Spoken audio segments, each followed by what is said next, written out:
De brand ontstierf van de morgen om 11 en hinnen. Rianne Corré wen het 3 huizen verderop in de stritten. Toen ben ik bij de buurvrouw gestaan. Op dat moment kwamen de orenburen.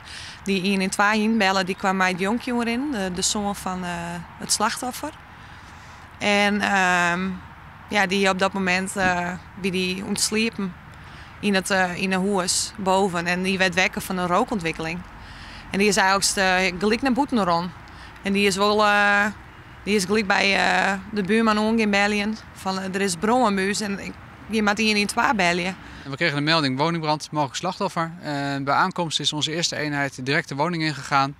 En die heeft direct de woning doorzocht op zoek naar het slachtoffer. En toen ze het slachtoffer aantroffen, bleek dat te zijn overleden. De brand was op zichzelf heel snel meester toen de brandweer hier was. Maar te laat voor het slachtoffer, dus dat is toch een klap. De oorzaak van de brand is nog net correct bekend. De technische recherche had de hele dag dwande Westmaat onderzoek. Opmerkelijk is dat correct een Ierlien op 3 november 2012 ik brand West had in hetzelfde huis. Toen weer de brand heftiger dan nou. Dat weet ik al. Dat er echt veel naar boeten kwam. Alles zal nader onderzocht worden. Ook natuurlijk verder onderzoek. Maar eerst nu al aandacht naar het slachtoffer en de familie van het slachtoffer. De 2 beste vrienden van de 14-jarige jongen willen haar een vriend die het zijn huid verlenen had graag stiepje. Ik was eerst op school.